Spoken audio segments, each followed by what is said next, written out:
بسم اللہ الرحمن الرحیم۔ السلام علیکم ورحمۃ اللہ وبرکاتہ۔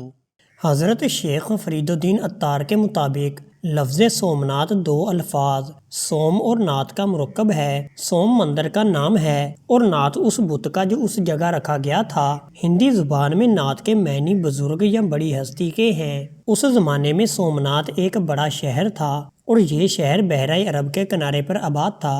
شہر اپنے عظیم و شان بت کی وجہ سے تمام برہمنوں کے لیے بہت معتبر تھا، چونکہ اس بت کا نام سومناتھ تھا۔ اسی وجہ سے یہ مقام بھی سومناتھ کے نام سے مشہور ہوا۔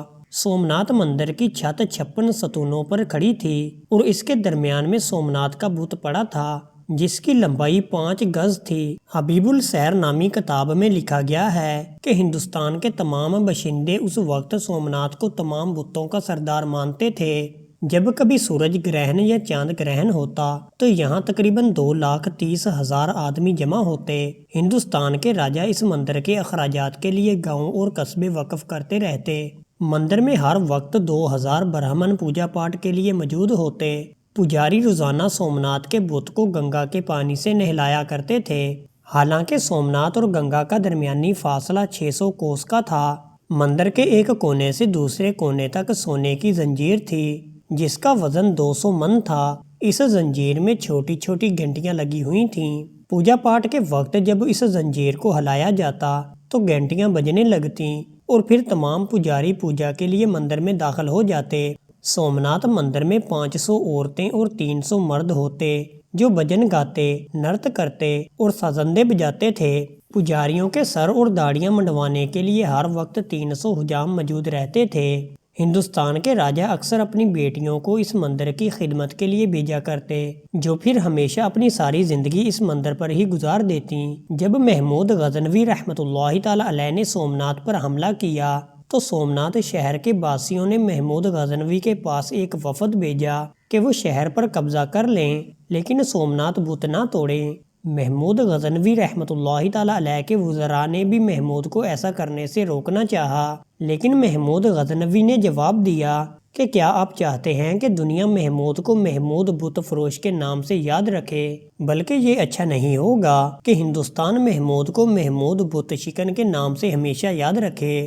جب سلطان محمود غزنوی رحمۃ اللہ تعالی علیہ کو اس کے قابل اعتماد دوستوں نے یہ بتایا کہ ہندوستان کے لوگوں کا عقیدہ ہے کہ موت کے بعد انسان کی روح جسم سے جدا ہو کر سومناتھ کی خدمت میں حاضر ہو جاتی ہے اور سومناتھ ہر روح کو اس کے کردار اور اعمال کی بنا پر نیا جسم عطا کرتا ہے۔ محمود غزنوی رحمۃ اللہ تعالی علیہ نے جب یہ بے معنی افسانے سنے تو اس کے دل میں جہاد کا جذبہ پیدا ہونے لگا۔ اس مقصد کی خاطر سلطان محمود غزنوی رحمۃ اللہ تعالی علیہ نے 30,000 سپاہیوں کو ساتھ لیا اور 20 شعبان 415 ہجری کو سومناتھ کی طرف روانہ ہوا۔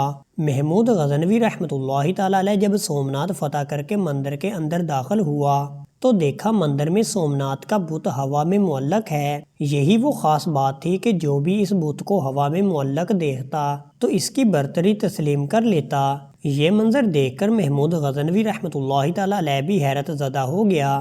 اس وقت محمود کے ساتھ معروف مسلم دانشور البیرونی بھی موجود تھے۔ محمود غزنوی رحمۃ اللہ تعالی علیہ نے البیرونی سے پوچھا، یہ کیا ماجرا ہے؟ بت بغیر کسی سہارے کے فضا میں کس طرح معلق ہے؟ البیرونی نے مندر اور بت کا چاروں طرف سے جائزہ لیا اور پھر ادب سے بولا، سلطان معظم، اس مندر کی چھت کی ایک طرف سے چند اینٹیں نکلوا دیں۔ سلطان نے فوری حکم دیا اور چھت کی ایک طرف سے چند اینٹیں نکال دی گئیں۔ اینٹیں نکلتے ہی فضا میں معلق سومناتھ کا بت یکدم ایک طرف جھک گیا۔ البیرونی معاملہ سمجھ چکا تھا۔ اس نے ادب سے سلطان کو بتایا، سلطان معظم، یہ بت لوہے کا بنوایا گیا ہے اور مندر کی چھت پر مخصوص جگہ پر بہت بڑے مقناطیس نصب کیے گئے ہیں جو بت کو اپنی طرف کھینچے رکھتے ہیں۔ یوں یہ بت ہوا میں معلق رہتا ہے۔ بعد میں جب اینٹوں کا معائنہ کیا گیا تو البیرونی کا تجزیہ 100% صحیح نکلا۔ سلطان محمود غزنوی رحمۃ اللہ تعالی علیہ البیرونی کی عقل مندی پر بڑا خوش ہوا اور پھر ایک ہی وار کر کے سومناتھ کے بت کو توڑ دیا۔ اللہ تعالیٰ کی ان پر رحمت ہو اور ان کے صدقے ہماری بے حساب مغفرت ہو، آمین یا رب العالمین۔ اگر آپ کو یہ ویڈیو پسند آئی ہو تو لائک کیجئے، شیئر کیجئے اور اولیاء کرام کے واقعات سننے کے لیے چینل کو سبسکرائب کرنا نہ بھولیں۔ جزاک اللہ۔